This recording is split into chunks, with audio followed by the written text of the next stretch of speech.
The bang on the door came before dawn, and Marianne Ashcombe knew before she even opened her eyes that her life was about to change.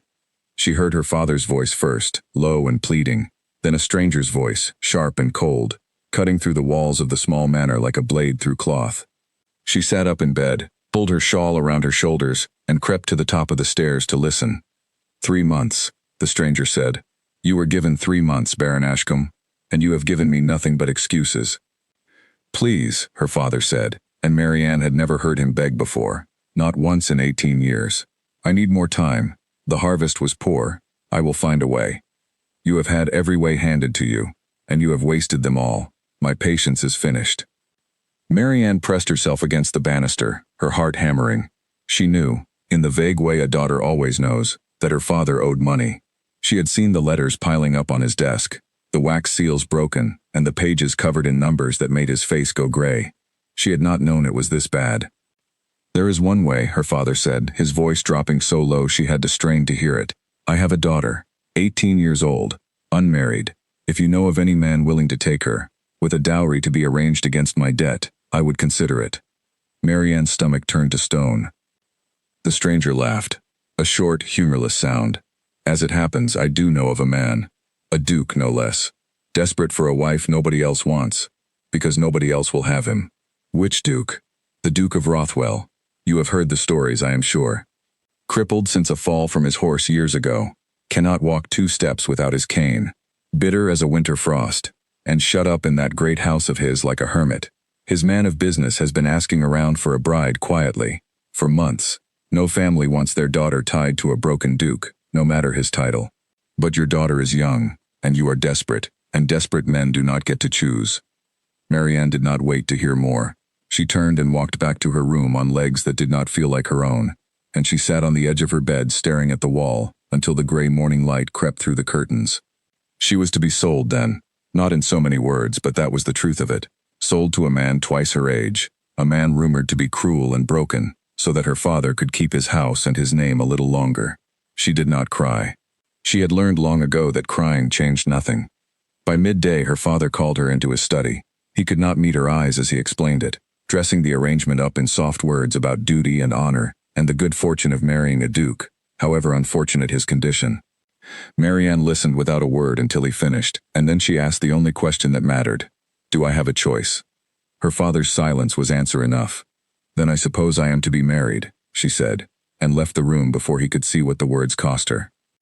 The betrothal dinner took place a week later, at a townhouse borrowed for the occasion, since the Duke rarely left his own estate.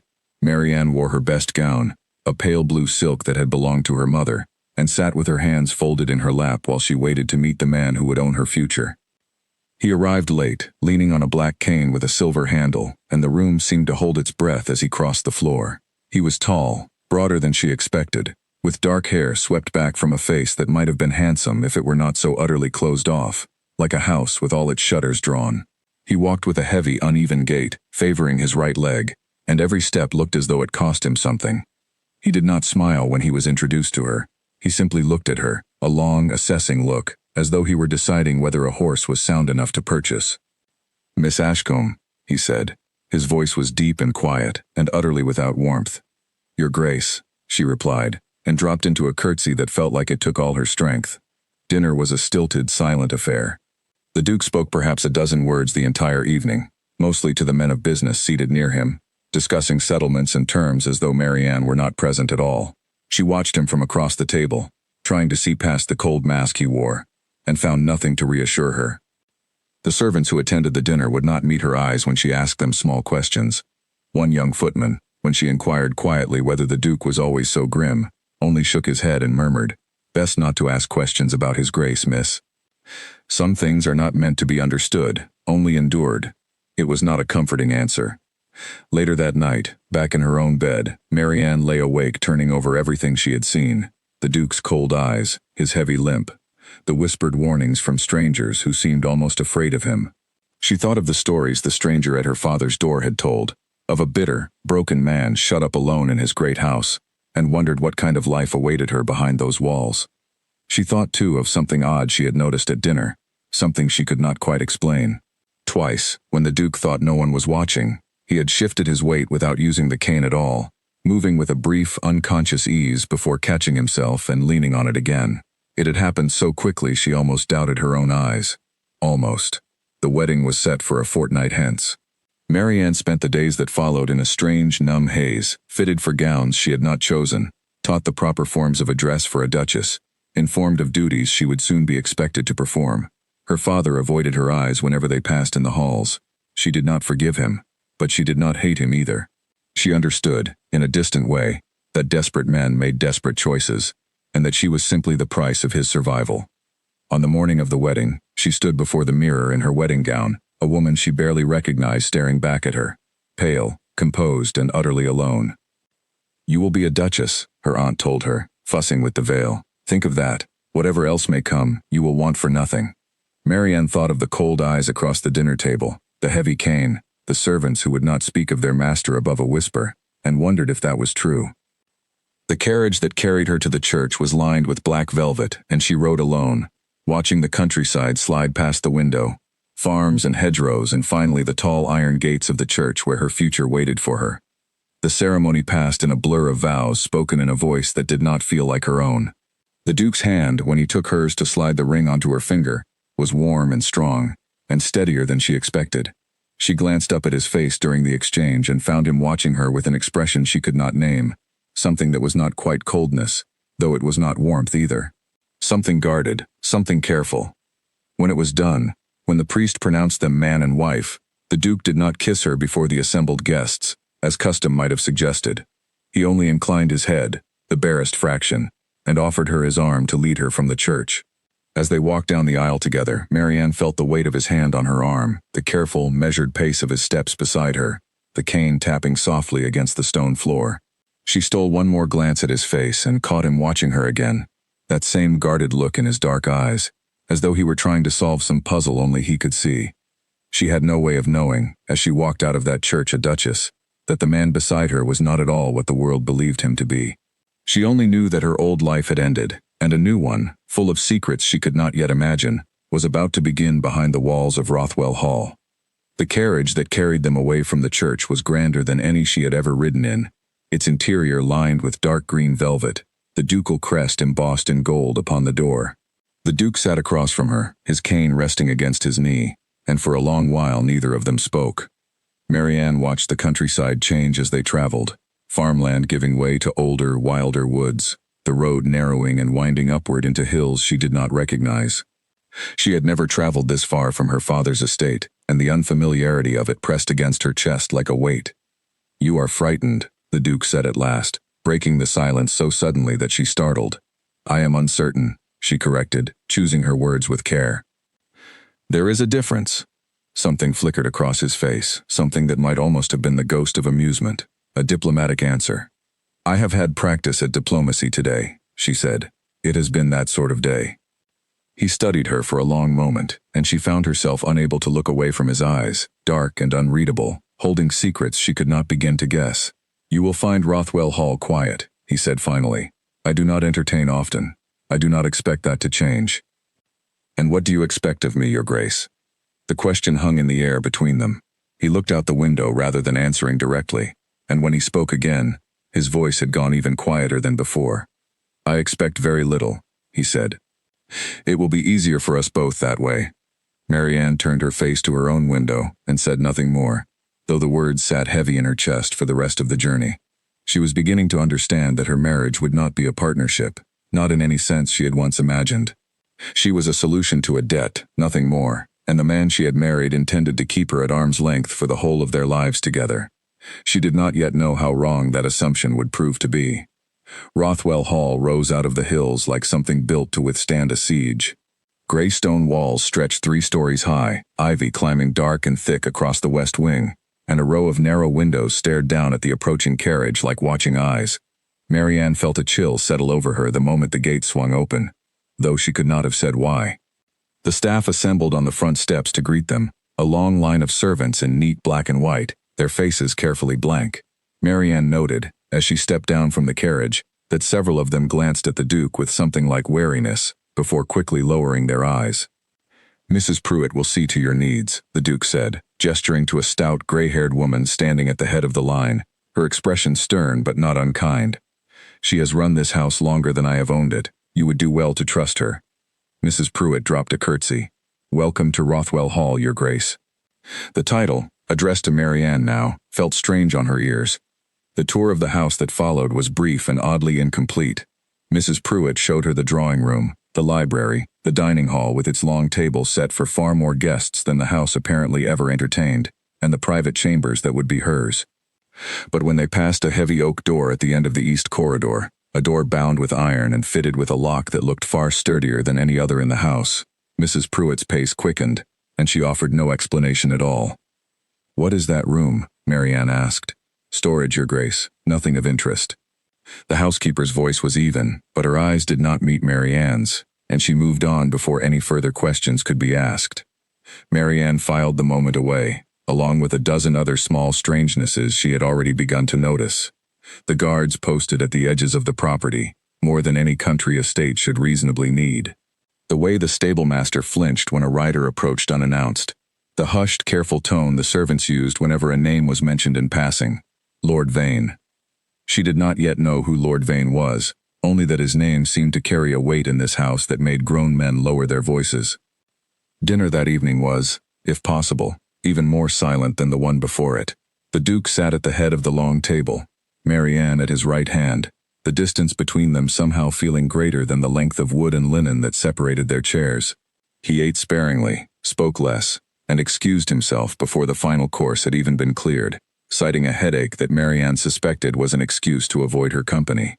She retired to her own chambers that night with her mind full of questions and no one willing to answer them.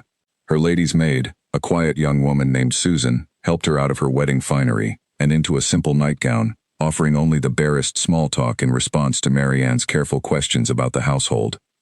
"His Grace keeps to himself, mostly," Susan admitted, once Marianne had pressed gently enough times. "Has done for years, since his accident. Doesn't like visitors. Doesn't like questions, if I'm honest, miss. Best to let him keep his own counsel." "What happened to him?" "The accident, I mean." Susan's hands stilled on the laces of Marianne's gown. "A fall from his horse, they say. Years back now. Broke something in his leg that never healed right. That's all I know, truly." There was something in the way she said it, a careful flatness, that told Marianne the girl knew more than she was willing to share. But Marianne did not press further. She was tired and uncertain, and the night stretched ahead of her full of things she did not yet understand. It was well past midnight when a soft knock sounded at her chamber door. Marianne, who had not yet managed to sleep, sat up in bed and called for whoever it was to enter. She expected Susan, perhaps returning with an extra blanket, or Mrs. Pruitt checking that all was well. Instead, the Duke stepped into the room. He had exchanged his formal evening clothes for a simple dark robe, and he carried a single candle in one hand. His cane, she noticed immediately, was nowhere in sight. "Your Grace," she said, drawing the blankets a little higher, uncertain of the propriety of the moment, though she supposed as his wife there was little impropriety left between them. "I did not expect you." "I imagine not," he said, closing the door quietly behind him. He set the candle down on the small table near the window, and for a moment he simply stood there, looking at her with an expression she could not read in the low light. "I owe you an honest conversation," he said at last. "You deserve at least that much, given the circumstances of our marriage." Marianne straightened, some instinct telling her that whatever came next would matter. "I am listening." The Duke crossed the room toward her, and it was only as he moved that Marianne noticed it, the thing that made her breath catch in her throat. He was not limping. His stride was even, sure, and strong, each step falling with the easy confidence of a man in perfect health. There was no hitch in his gait, no favoring of one leg over the other, none of the heaviness that had marked every step she had watched him take since the moment they met.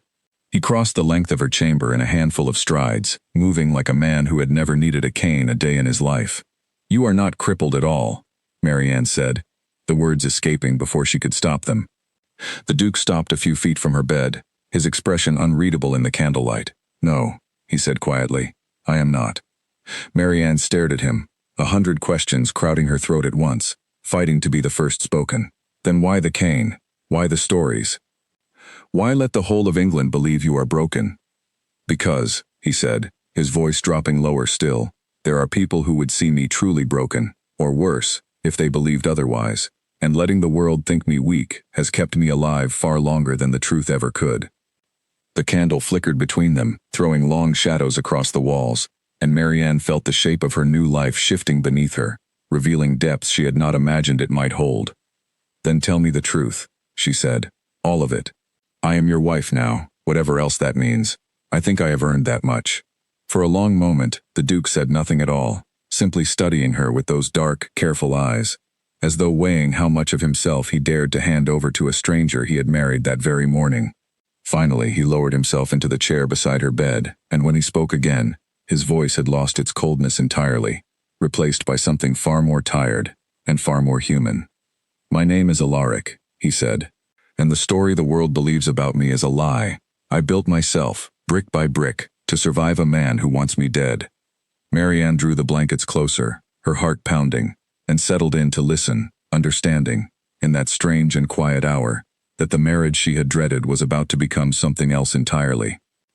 "It began 3 years ago," Alaric said, staring into the candle flame rather than at her, as though the memory were easier to speak into the dark. "My father died suddenly, and the title passed to me. I was young for it, and unprepared, and my cousin Rafe believed, quite firmly, that he was the better man for the position." "Lord Vane," Marianne said, remembering the hushed name from the servant's whispers. Alaric's eyes flicked to her, surprised. "You have heard the name already." The servants speak it the way one speaks of a storm on the horizon, carefully, and with dread. A humorless smile touched his mouth. "They are not wrong to.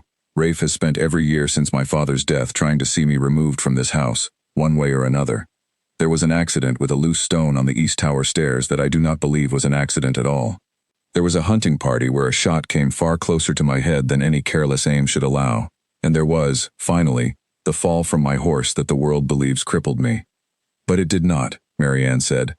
"It very nearly did," Alaric admitted. "The horse was startled by something, a noise I never identified, and I was thrown badly enough to break my leg in truth, for a time, but it healed, fully, and faster than anyone expected, and in that recovery, I found an advantage I had not looked for." He finally met her eyes again. "If Rafe believed me weak, truly weak, unable to walk without aid, unable to defend myself or manage my own affairs, he would stop trying to kill me outright. Why bother, when the courts might simply declare me unfit and hand him the management of the estate regardless? A dead duke draws suspicion. A crippled one who slowly, naturally cedes control does not."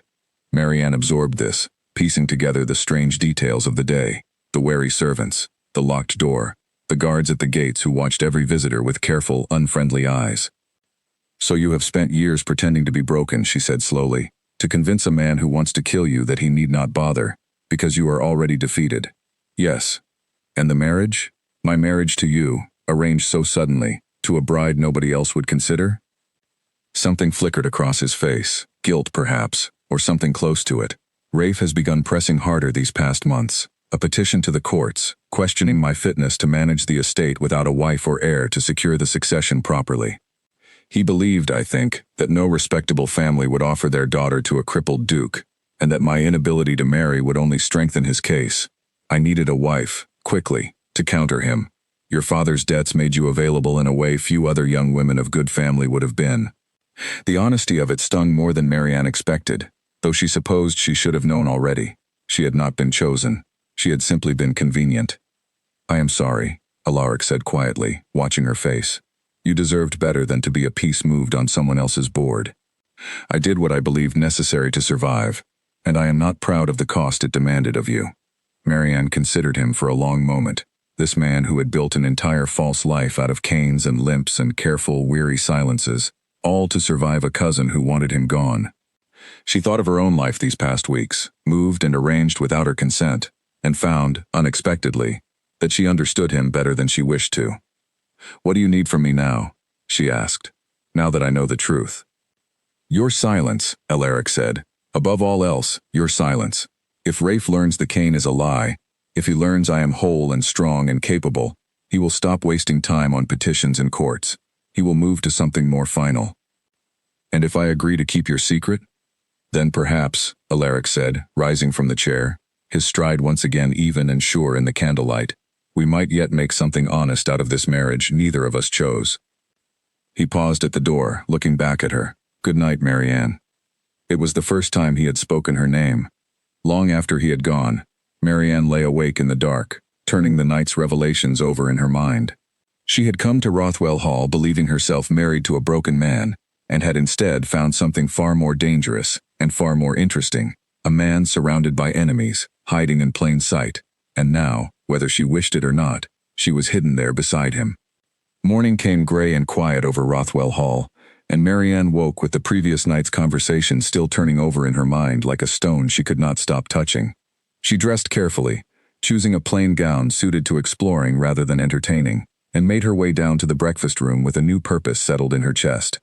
If she was to be trapped in the middle of whatever danger surrounded her husband, she intended to understand it fully. Alaric was already at the table when she arrived, the cane once again resting against his chair, his posture once again carrying that careful, practiced heaviness she now understood to be a performance. He glanced up as she entered, and something passed between them, an understanding neither of them spoke aloud. "Good morning, Your Grace," she said, taking her seat. "Good morning." He watched her a moment longer than necessary before returning his attention to the letter beside his plate. "I trust you slept well." Well enough, given the circumstances. She poured her own tea, aware of the servants moving quietly about the room, and lowered her voice. "I have been thinking about what you told me." "As have I," he admitted, equally quiet. "I find I regret burdening you with it so soon." "I would rather know the truth than stumble through ignorance," Marianne said firmly. "If I am to live here, married to you, surrounded by people who wish you harm, I would rather understand the shape of the danger than pretend it does not exist." Alaric studied her for a long moment, something like respect flickering behind his careful expression. "Very well.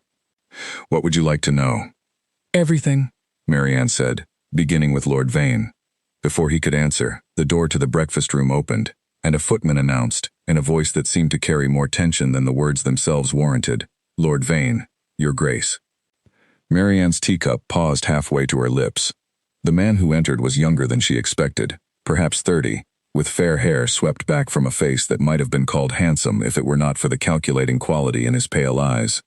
He wore his clothes with the careless elegance of a man who had never wanted for money, and he moved through the room with the easy confidence of someone who believed he belonged there, perhaps more than the man who actually owned it. "Cousin," Rafe Vane said, his gaze sliding over Alaric with something that might have been concern, if concern could ever look so much like satisfaction. "I heard you had married. I confess I did not believe it given your condition, but here is the proof before my very eyes."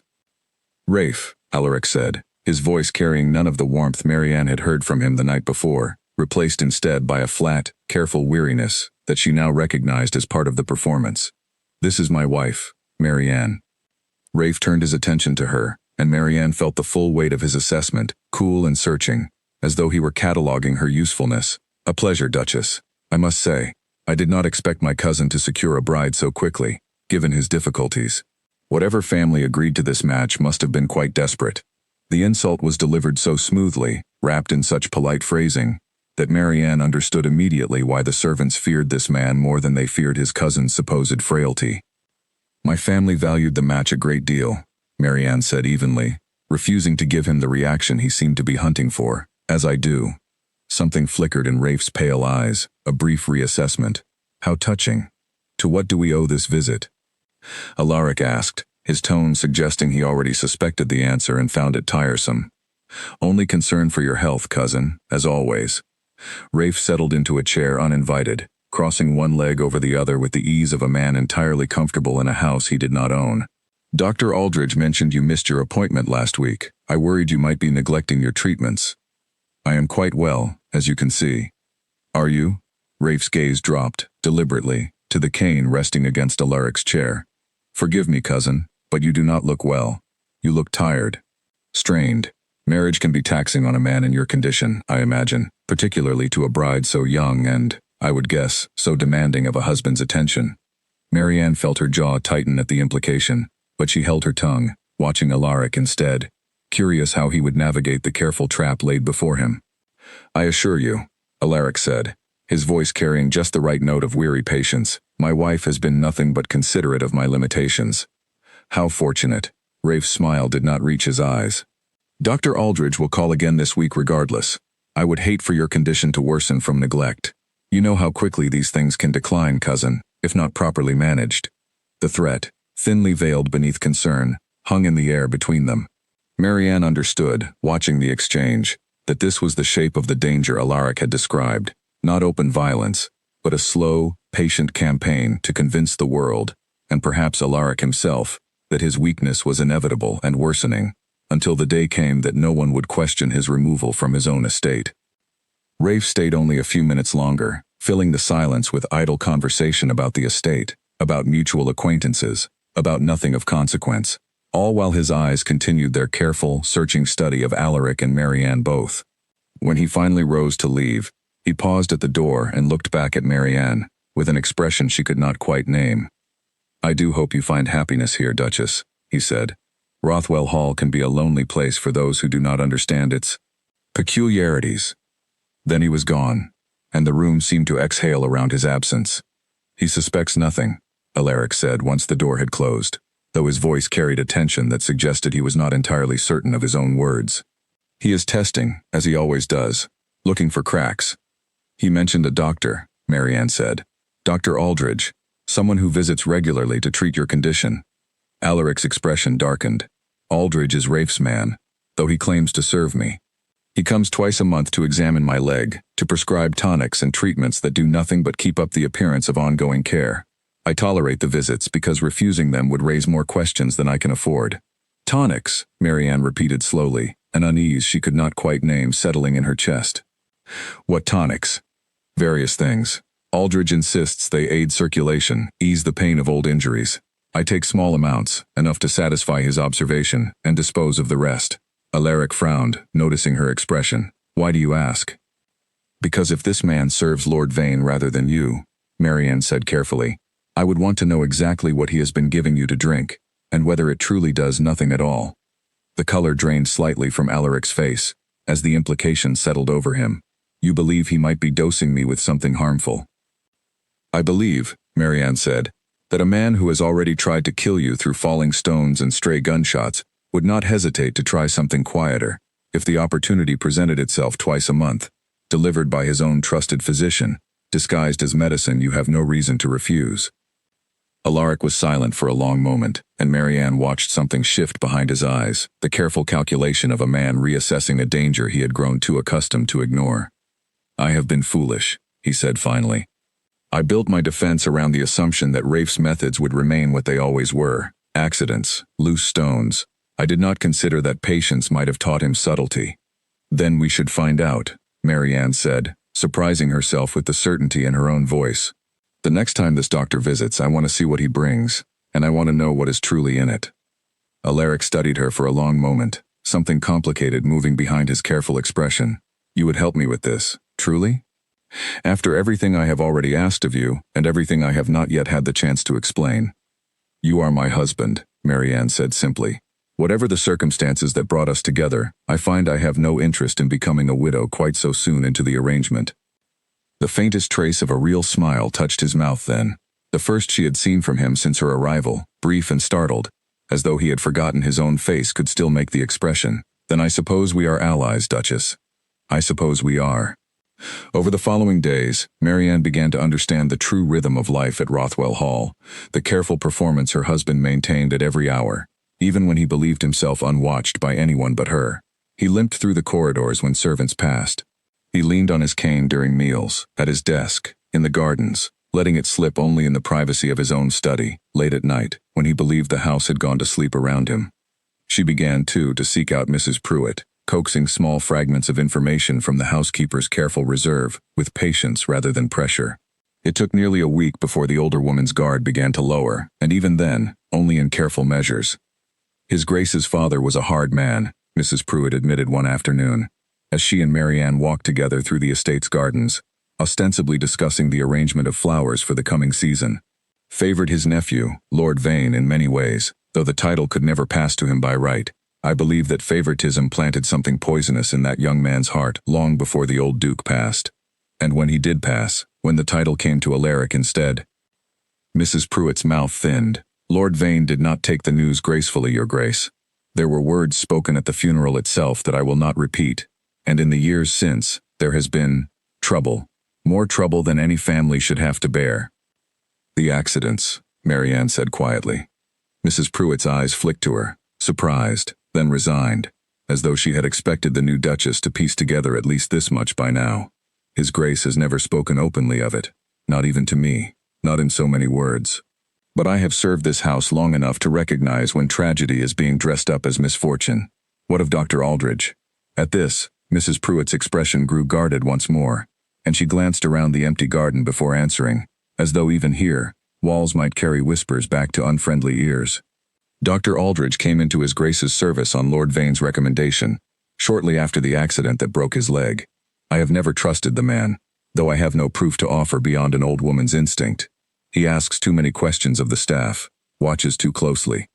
Do you know what he brings when he visits, the tonics he prescribes? Only that they arrive in small brown bottles, sealed with wax, and that His Grace keeps them locked in his study rather than in the still room with the rest of the household's remedies. Mrs. Pruitt's brow furrowed.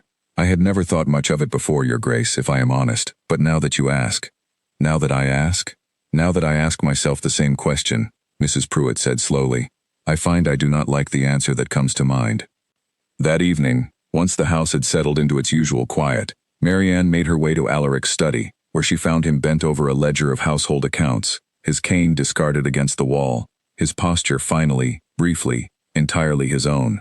Mrs. Pruitt does not trust Dr. Aldridge, she said without preamble, closing the door behind her. Alaric looked up, unsurprised. Few in this house do, though none have ever said so outright before now. What did you learn? That the man watches the staff too closely.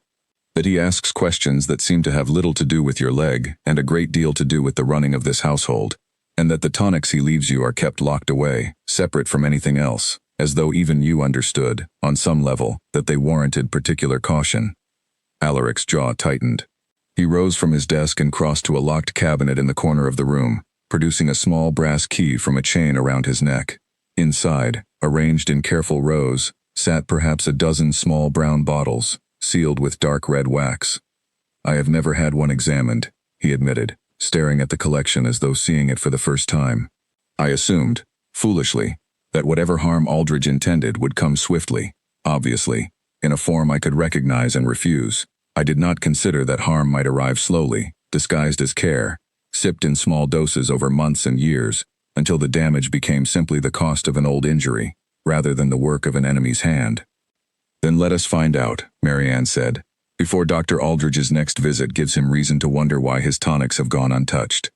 Alaric selected one of the bottles and turned it over in his hands, studying the wax seal, the careful, deliberate craftsmanship of a man who took great pains to appear trustworthy.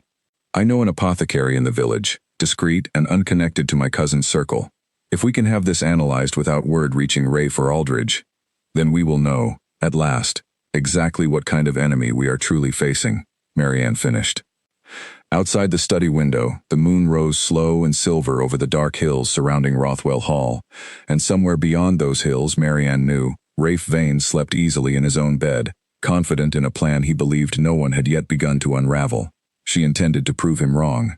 The village of Ashwell lay 2 miles from the gates of Rothwell Hall, a small cluster of stone cottages and shops gathered around a crooked church spire. Marianne traveled there the following morning in a plain, unmarked carriage, accompanied only by Mrs. Pruitt, the small brown bottle wrapped carefully in a handkerchief and tucked into her reticule. The apothecary, a thin, elderly man named Mr. Fenn, had served the Pruitt family for 2 generations, and his loyalty, Mrs. Pruitt assured Marianne, could be trusted absolutely. He listened to their careful, guarded explanation with a grave expression, turning the bottle over in his weathered hands. You wish this analyzed quietly, he said. No records kept, no questions asked beyond these walls. Yes, Marianne said. It is a matter of some delicacy. Mr. Fenn studied her a moment longer, then nodded slowly. Give me 2 days. The 2 days that followed stretched long and tense at Rothwell Hall. Marianne found herself watching every shadow with new suspicion, wondering how many other small cruelties might be hiding in plain sight, disguised as ordinary household matters. Alaric grew quieter still, spending long hours in his study poring over correspondence and old estate records, searching, he told her, for any earlier evidence of his cousin's schemes that might have gone unnoticed at the time. Here, he said one evening, sliding a yellowed letter across his desk for her to read. From my father's solicitor, dated the week before the old Duke's death. A request for information regarding the terms of guardianship, should the new Duke prove unable to manage his own affairs. Marianne read the letter twice, her unease deepening with each line. This was written before your father even died. Rafe was already preparing his ground, Alaric confirmed grimly, long before the accident that gave him his excuse. I do not believe now that my father's death was entirely natural either, though I have no proof, and the physician who attended him is long since retired, and beyond questioning. How far does his ambition reach, do you think? Further than I once believed, Alaric admitted.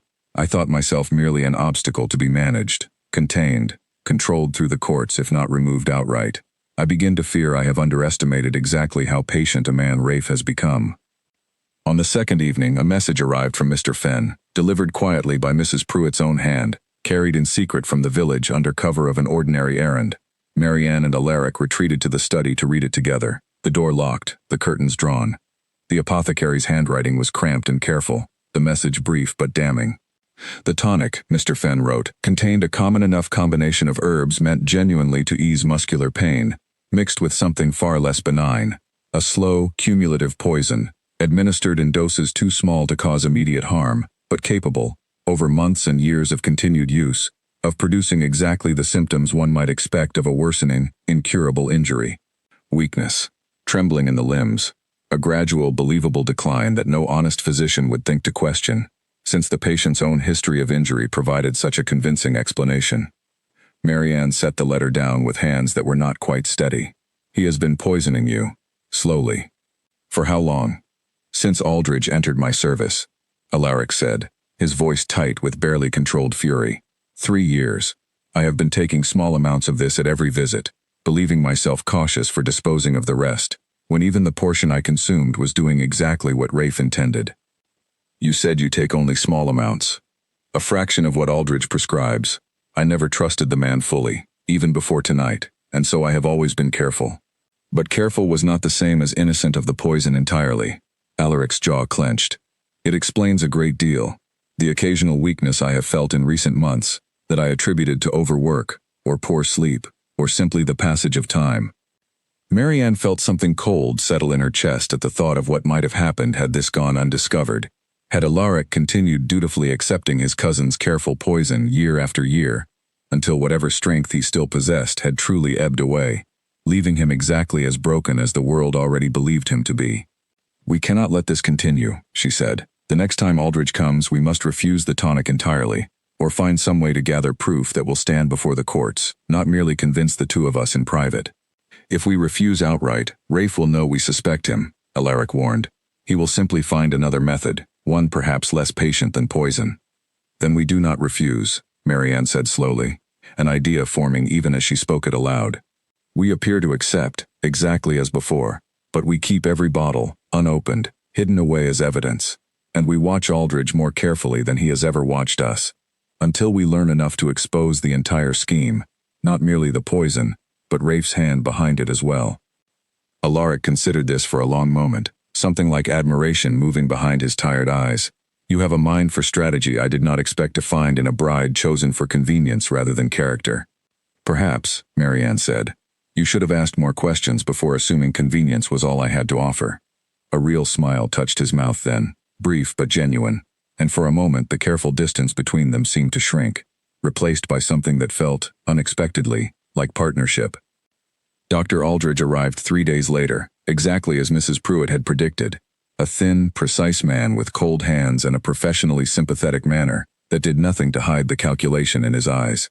Marianne observed his examination of Alaric's leg from a chair near the window, watching him prod and press with theatrical concern at an injury that had long since healed. The muscle remains weak, Aldridge pronounced, straightening at last, as I would expect, given the severity of the original injury. Continue the tonic as prescribed, Your Grace, and we may yet see some modest improvement, though I confess I do not hold out great hope for full recovery. You have said as much for 3 years, Doctor, Alaric said, his voice carrying just the right note of weary resignation. I begin to wonder if improvement is truly the goal we are working toward. Something flickered across Aldridge's face, there and gone so quickly that Marianne might have doubted she had seen it at all, had she not been watching for exactly such a reaction. Healing takes time, Your Grace. Patience, above all else, is required in cases such as yours. Patience, Alaric repeated softly, and Marianne caught the private glance he sent her way, understanding passing between them without a single word spoken aloud. Aldridge left 3 fresh bottles of the tonic before departing, along with careful instructions regarding dosage that Marianne knew now to be nothing more than a slow, deliberate sentence disguised as medical care. She waited until his carriage had disappeared down the long drive before speaking. "He suspects nothing," she said. "No," Alaric agreed. "But he will report to Rafe regardless, exactly as he always does. My cousin will hear that I remain weak, that the tonic continues its work, that all proceeds according to whatever timeline they have agreed upon between them." "How long do you think that timeline allows?" Alaric's expression darkened. "I do not know, but I suspect we have less time than either of us would like." That night, unable to sleep, Marianne found herself walking the halls of Rothwell Hall long after the household had retired, drawn by some restless instinct toward the locked door at the end of the east corridor that Mrs. Pruitt had so carefully avoided explaining on her first day in the house. She paused before it now, studying the heavy iron lock in the dim candlelight, wondering what secrets it might hold. A floorboard creaked behind her, and she turned to find Alaric watching her from the shadows, his own candle in hand, his stride once again unguarded, and even in the privacy of the sleeping house. "You found the one door in this house I have never shown you," he said quietly. "Mrs. Pruitt called it storage. I do not believe her." "You are correct not to." Alaric crossed the corridor to stand beside her, producing a small key from his robe. "This was my father's private study. I have kept it locked since his death, unable to bring myself to disturb it, though I suspect the answers we seek about Rafe's earliest schemes might well be found within."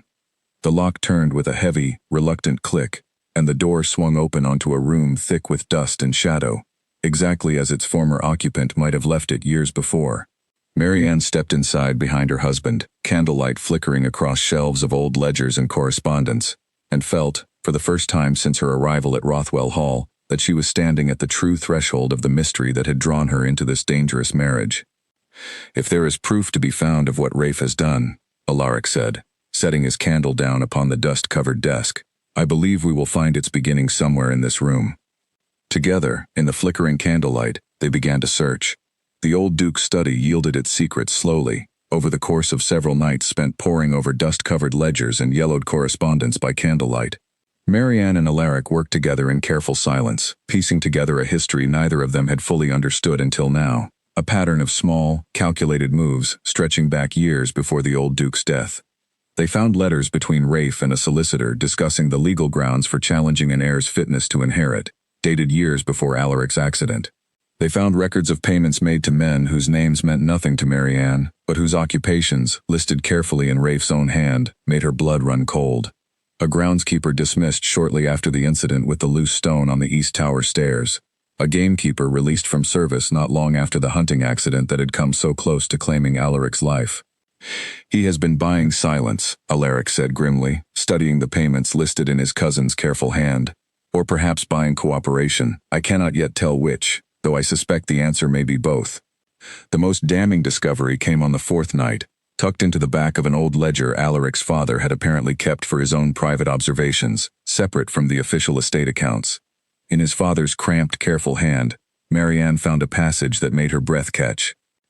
"Rafe grows more dangerous with each passing year," the old Duke had written, his ambition unchecked by any love for this family beyond what he might claim for himself. "I fear, should anything befall me before Alaric comes fully into his majority, that my nephew's grief will be the least of the dangers he faces." "Your father knew," Marianne said softly. "He suspected, even before his own death, what Rafe might attempt." Alaric's jaw tightened as he read the passage himself, and he told no one. "Left no formal warning, no evidence beyond a private journal locked away in a room he never expected me to open so soon." "Perhaps he believed there was time yet to address it properly," Marianne offered. "Perhaps he did not yet have proof enough to act." "Or perhaps," Alaric said bitterly, "he simply did not believe his own nephew capable of what has since come to pass, and paid for that misplaced faith with his life." They sat together in the dim candlelight for a long while after that, the weight of the discovery settling heavily between them. Marianne watched her husband's face, drawn and tired in a way that had nothing to do with any performance of weakness, and found herself reaching across the space between their chairs to rest her hand over his. He looked up, startled by the touch, and for a moment neither of them spoke. "We have proof now," Marianne said quietly. Not enough, perhaps, to satisfy a court on its own, but enough to know the shape of the danger clearly, and enough, I think, to begin building the case that will finally end it. It will not be simple, Alaric warned.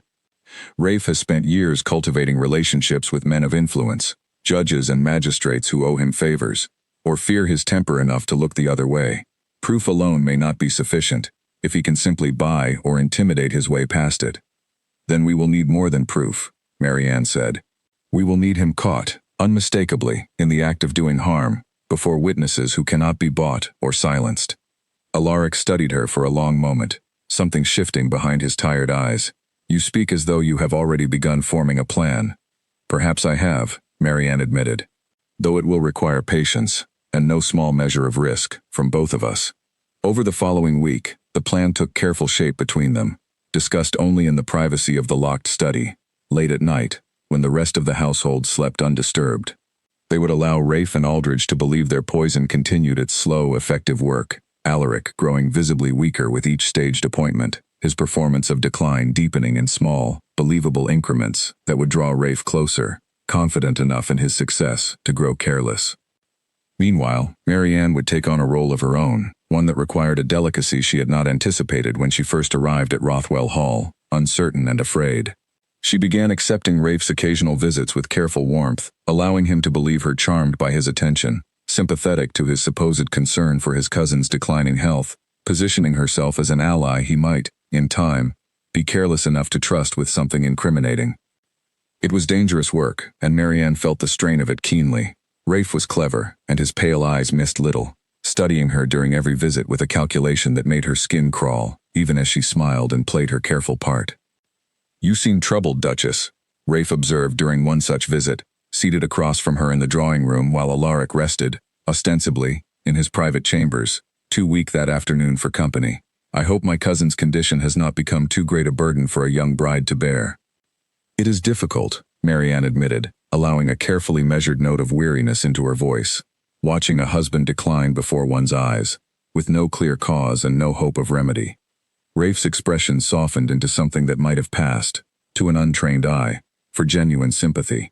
You need not bear that burden alone, you know. Families should support one another, particularly in difficult times such as these. You are very kind, Marianne said, meeting his pale eyes, and forcing herself not to flinch beneath their calculating weight. I confess, I did not expect such warmth from you, given how coldly the servants speak of your visits. The servants understand little of true family loyalty, Rafe said smoothly. I have only ever wished the best for this family, Duchess, whatever unkind rumors you may have heard to the contrary. Should the day come that Alaric's condition worsens beyond what any of us hope, I would want you to know that you would not be left unsupported. The estate would remain in careful hands, family hands. The implication, delivered with such practiced gentleness, made Marianne's stomach turn, but she kept her expression carefully neutral, filing the words away, as one more piece of evidence in the case slowly building against him. That is a comfort to hear, she said instead, and watched something satisfied settle behind Rafe's pale eyes, the look of a man who believed his careful cultivation of a useful ally was bearing exactly the fruit he had hoped for. But Rafe was not so easily deceived as his confidence suggested. 2 weeks into their careful scheme, Marianne returned from an afternoon walk in the gardens to find Mrs. Pruitt waiting for her in the entrance hall, her face pale with worry. Your Grace, the housekeeper said quietly, drawing Marianne aside into an empty parlor. There is something you should know. One of the kitchen maids overheard a conversation this morning between Lord Vane and Dr. Aldridge when they believed themselves unobserved in the East Garden. What did she hear? Lord Vane questioning whether the dosage might need increasing. He said His Grace's decline has been slower than expected these past weeks, and he grows impatient with the pace of things. Mrs. Pruitt's hands twisted together anxiously. Your Grace, I fear they suspect the tonic is not being taken as fully as it should be. Or perhaps they simply grow tired of waiting for nature to take its course, and mean to hasten matters along. A cold weight settled in Marianne's chest. How much time do you believe we have? I could not say, Your Grace. But I would not wait long to act, if action is what you intend. Marianne found Alaric in his study that evening, and relayed Mrs. Pruitt's warning without delay. His expression darkened with each word, the careful patience he had maintained throughout their scheme, finally beginning to fray at the edges. If they intend to increase the dosage, he said, our careful strategy of gathering evidence slowly may no longer serve us. A stronger dose, delivered without warning, could do real and lasting harm, even to a man who has been careful about how much he actually consumes. Then we must move more quickly than we planned, Marianne said. We need Rafe caught in an unmistakable act, and soon, before Aldridge's next visit gives him the chance to do something we cannot undo. There is an assembly planned at the end of the month, Alaric said slowly, an idea forming even as he spoke it. A gathering of the local gentry, hosted here at Rothwell Hall, that Rafe has been pressing me to hold for some time, ostensibly to introduce you properly to local society. He has suggested more than once that it would be an opportune moment to discuss the management of the estate before witnesses, given my supposed decline. He means to use the gathering against you, Marianne realized, to raise the question of your fitness before an audience prepared, in advance, to agree with him. Precisely. He will have laid the ground carefully, I imagine, with whispered concerns to the right guests beforehand, so that when he raises the matter formally, it will seem to the assembled company as though the conclusion has already been reached by consensus, rather than orchestrated by his own hand. Marianne considered this for a long moment, and slowly, a plan began to take shape in her mind, dangerous and bold, but perhaps, if executed with enough care, capable of turning Rafe's own trap back upon him. Then let him hold his gathering, she said.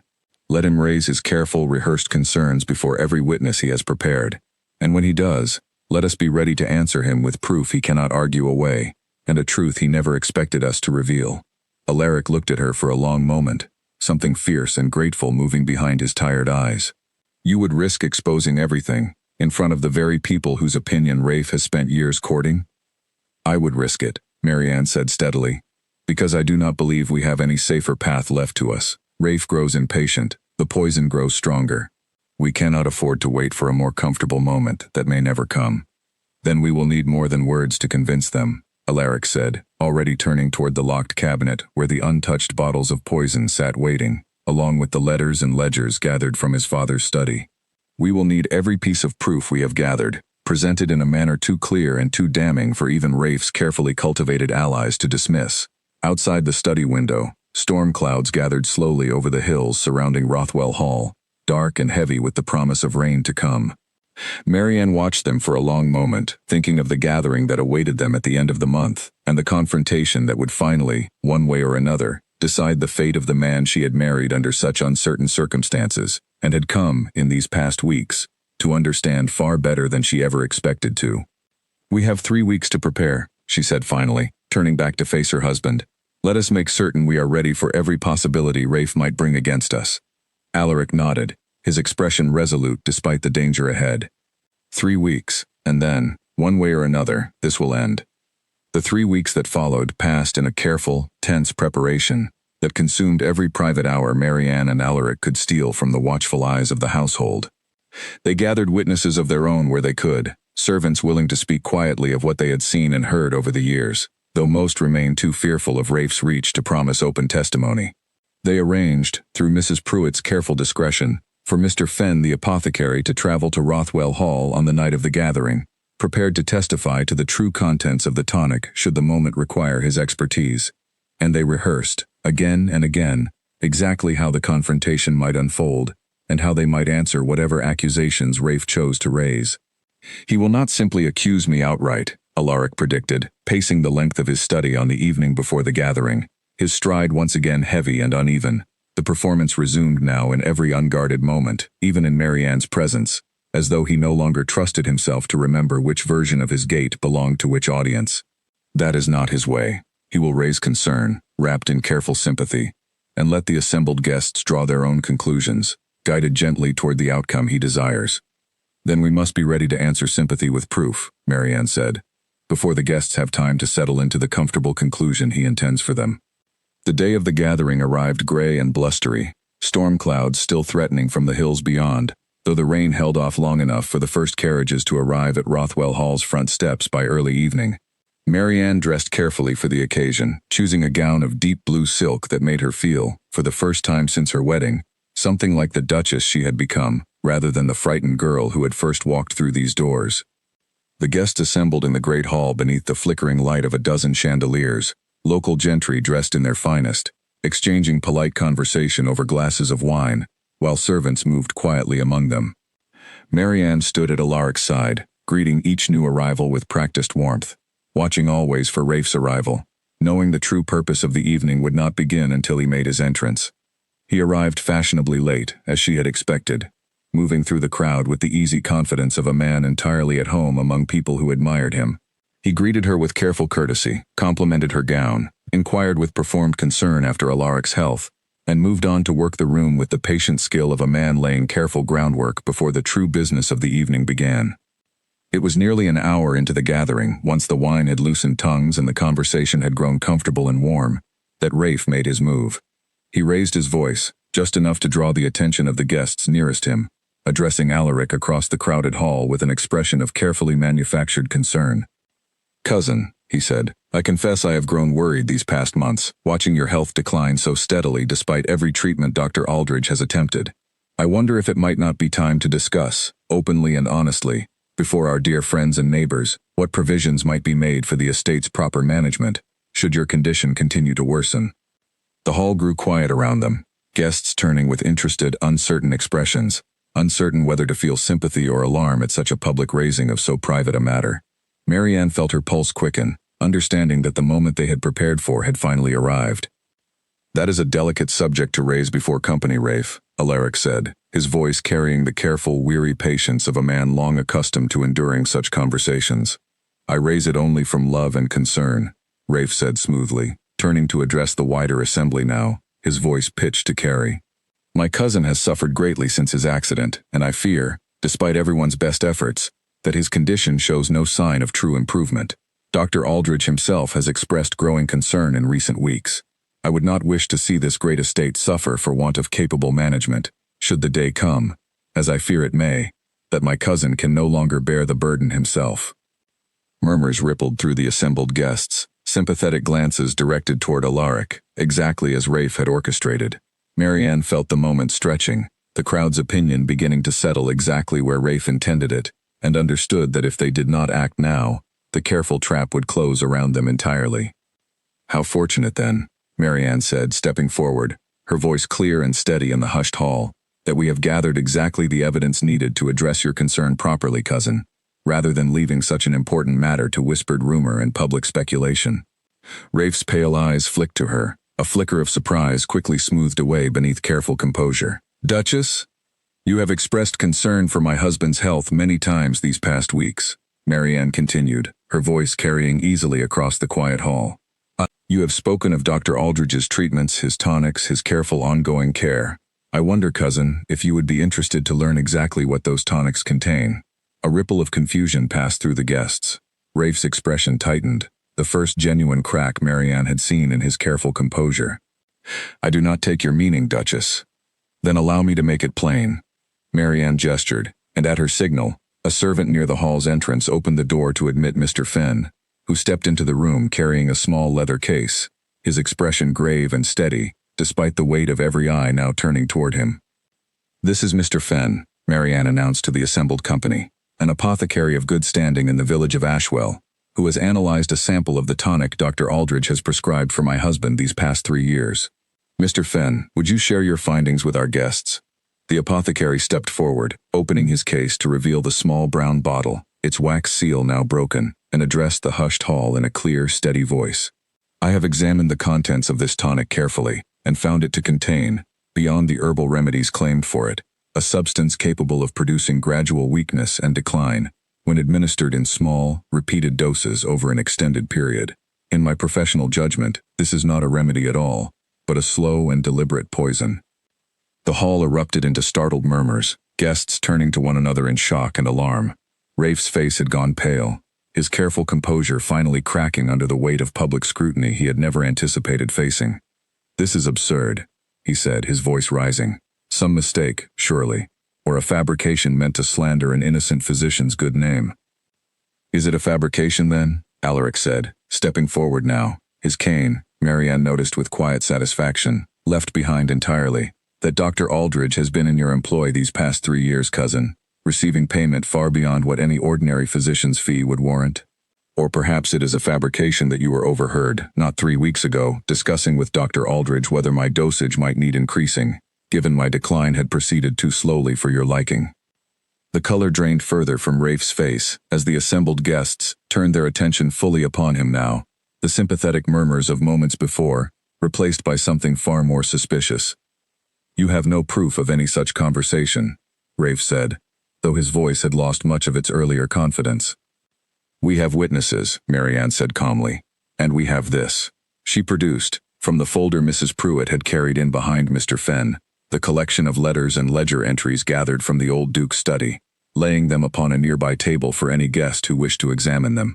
"Correspondence regarding your inquiries into contesting my husband's inheritance, dated years before his accident. Payments made to a groundsman dismissed shortly after a dangerous incident on the East Tower stairs. Payments to a gamekeeper released from service, not long after a hunting accident, that came far closer to killing my husband than anyone was told at the time."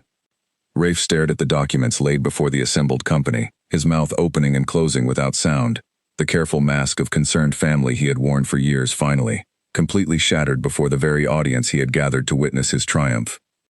"And," Alaric added, his voice carrying now with none of the practiced weariness he had performed for 3 long years, "I believe it is time the truth of my supposed condition was made equally plain." He crossed the hall then, in full view of every stunned guest, his stride even and strong and utterly without hesitation, no trace of the limp that had defined him in the eyes of society since the day of his accident. Gasps rippled through the crowd as he walked the full length of the room and back again, demonstrating beyond any possible doubt that whatever weakness his cousin had hoped to exploit had never truly existed at all, beyond the careful performance necessary to survive a man determined to see him destroyed. "I have spent 3 years pretending to be broken," Alaric said, addressing the stunned assembly directly now, "because I understood, long before I could prove it, that my cousin would not rest until he had removed me from this house one way or another. I let the world believe me weak, because a weak man draws pity rather than a blade. But I am not weak, and I never have been, and I will no longer hide that truth to protect a man who has spent years trying to poison me for the sake of a title that was never his to claim." The hall fell utterly silent, every guest staring between the two cousins, the full weight of the evening's revelations settling over the gathered company. Rafe looked from face to face, searching desperately for some ally, some sympathetic expression among the crowd he had cultivated so carefully for years, and found instead only shock, suspicion, and a rapidly hardening judgment. It was the magistrate, a stern, elderly gentleman named Sir Wallace who had been among the invited guests, who finally broke the silence, stepping forward with the grave authority of his office. "Lord Vane, given what has been presented here tonight, I believe you have serious questions to answer, and I would suggest you answer them formally, before proper authority, rather than attempting to flee this house before matters are resolved." Rafe's eyes darted toward the door, some desperate calculation working behind his pale gaze, but the guards Alaric had quietly stationed at every exit, prepared for exactly this possibility, made escape impossible. He was led away within the hour, his protests growing weaker with every step, the careful ambition of years finally, completely undone in a single devastating evening. Dr. Aldridge, when questioned the following day, offered a full confession in exchange for leniency, confirming every detail Marianne and Alaric had already pieced together, and providing testimony that would ensure Rafe's schemes could never again threaten the peace of Rothwell Hall.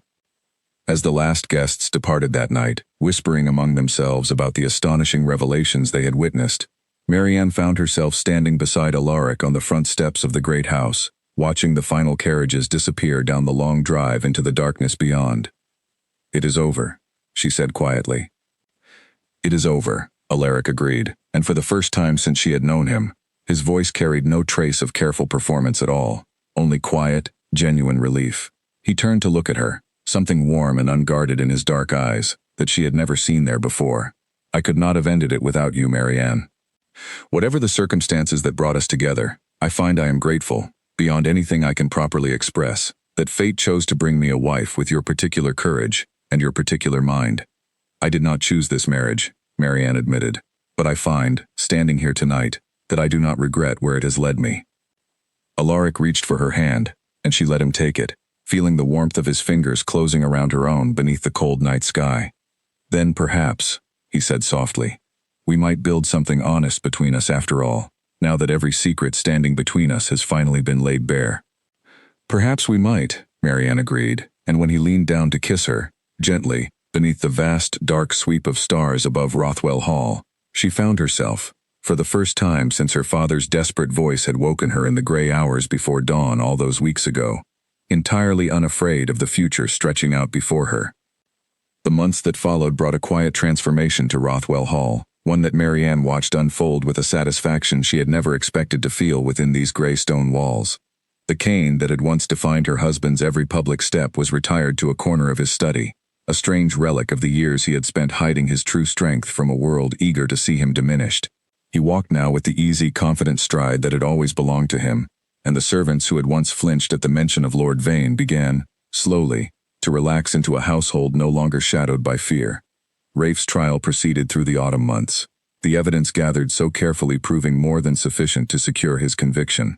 He was sentenced to transportation, his ambitions and his freedom both stripped away in a single afternoon, before the same magistrate who had witnessed his unraveling at the gathering. Dr. Aldridge, whose testimony had proven invaluable to the case against his former patron, was stripped of his license to practice medicine, and warned never to return to the county under threat of further prosecution. Rothwell Hall, for the first time in 3 years, belonged entirely and safely to the man whose name it bore. Marianne found herself, in the quiet weeks that followed, discovering a husband entirely different from the cold, guarded man she had married beneath such uncertain circumstances. Freed from the constant vigilance his cousin's schemes had demanded, Alaric revealed a warmth she had glimpsed only in fragments before, a dry wit that emerged more readily now that he no longer needed to guard every word and gesture, and a genuine curiosity about her own thoughts and opinions that she had not expected from a man who had once claimed to expect very little from their marriage. "I owe you an apology," he told her one evening, as they walked together through the gardens that had begun, with the changing season, to bloom in earnest for the first time since her arrival, for the coldness of our early days together. "I had spent so many years guarding myself against every possible threat that I forgot, I think, how to simply be honest with someone I had no reason to fear." "You had every reason to be cautious," Marianne said. "I was, after all, a stranger brought into your household under circumstances neither of us had chosen." "You were," Alaric agreed, "and yet you proved yourself an ally before I had any right to expect one, and a friend, before I had earned the privilege of your trust. I do not think I properly thanked you, in all the chaos of those weeks, for the courage you showed in helping me end what my cousin began." "You need not thank me," Marianne said, though she felt warmth rise in her cheeks at the sincerity in his voice. "I told you once that I had no interest in becoming a widow so soon into our arrangement. I find that sentiment has only grown stronger with time." Alaric laughed, a genuine, unguarded sound that still surprised her each time she heard it, and reached for her hand as they walked. "Then I shall endeavor to remain very much alive, for as long as you will have me." The estate itself flourished under its rightful management, freed at last from the constant undercurrent of danger that had shadowed every decision Alaric made during the years of his cousin's schemes. Tenants who had grown accustomed to a distant, reclusive duke found instead a landlord newly engaged with the concerns of his lands, walking the fields himself, speaking directly with farmers and craftsmen alike, rebuilding a relationship with his own people that years of careful performance had kept at arm's length. Marianne, for her part, found her own place within the household growing steadier with each passing month. Mrs. Pruitt, who had watched her arrival with cautious reserve, became something closer to a trusted confidant, sharing stories of the old duke's happier years, of Alaric's childhood, before tragedy and ambition had reshaped his family into something fractured and fearful.